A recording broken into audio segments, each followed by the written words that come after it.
Good morning, good morning, good morning. Welcome to another episode of HardFoul Radio. Appreciate you for tuning in today. This is the show that values time, so let's not waste. We had two things in regards to the NBA, right? So we had the 75th anniversary team, so the 75 greatest players of all time. That was Sunday night during the All-Star game, as well as we had ESPN put out its top 75 list. So I want to touch on a couple points that have to do with both of them, right? All these guys are great. We all know that. Greatest players of all time. You're splitting hairs for the most part when you're like debating, number who's the 60th greatest player, 61st greatest player, or the third greatest player to the fourth greatest player. You're splitting hairs, and honestly, all you're really gonna do is just argue for your own personal biases or opinion, or you're going to argue for your own little gimmick that you do on your sports show, right? We all understand that. So, but let me point out a couple things that actually matter. And these are things that stood out between both of them. First, Michael Jordan walks into a room and it's just a little bit different. Like, we all saw, like, the way that the Cleveland fans cheered for Mike when he walked in and he was introduced. It was different. That is nothing, that's not disrespectful or to take anything away from anybody else that was there. When Mike walked in and was introduced, it was different. That's one of those things that when you talk about who's the greatest player of all time or who's the most impactful player, who's the most important player of all time, when you get to know these kind of things, that matters. Certain guys walk into a room and other greats just look at him and go, damn, like that dude? Like, do you hear the way? And also, I bring up a lot, the way guys talk about Mike. The way Allen Iverson talks about Michael Jordan. Oh, that's Black Jesus. Did you see the way Magic Johnson was literally like gidding and laughing when referencing Mike? And Magic's older. Magic was in the league first. And he's like, yeah, I was great. I might be the greatest point guard of all time. Like that dude? That dude right there? Like, there's a different energy and a different feeling when Mike walks into the room. And that's not taking nothing away from LeBron, Shaq, Kobe, rest in peace, the Magic. When some of these guys walk in the room, they have that same effect. Mike just has that effect more. Mike is just one of those few people to have ever existed on this planet that we call Earth that just has that ability. He walks into the room, boom. He is the biggest deal in the room no matter what's going on.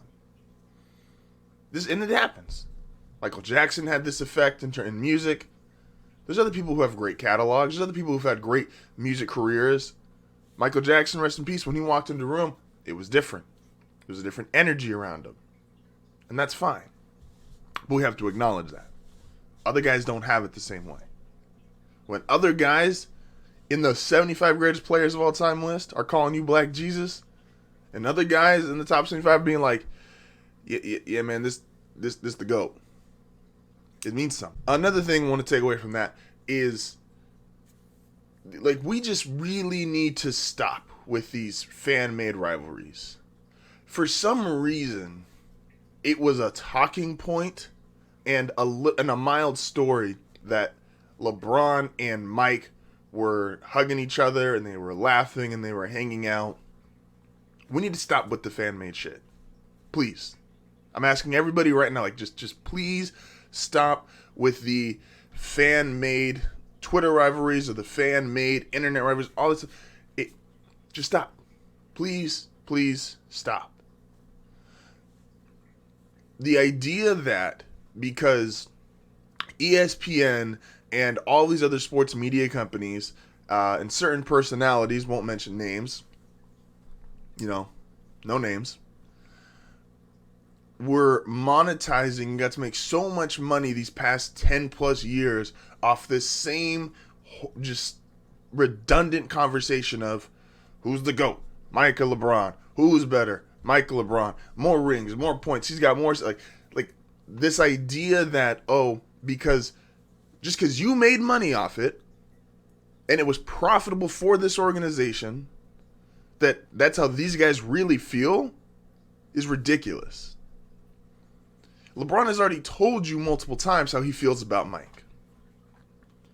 And the idea that people bring up the quote that says, oh, well, LeBron said when he said, oh, I feel like I'm the greatest player of all time after the 2016 Warriors. Fine. I'm sure plenty of guys feel like in their own space, they're the greatest player ever. I'm sure Shaq, during his height, he would have told you the same thing.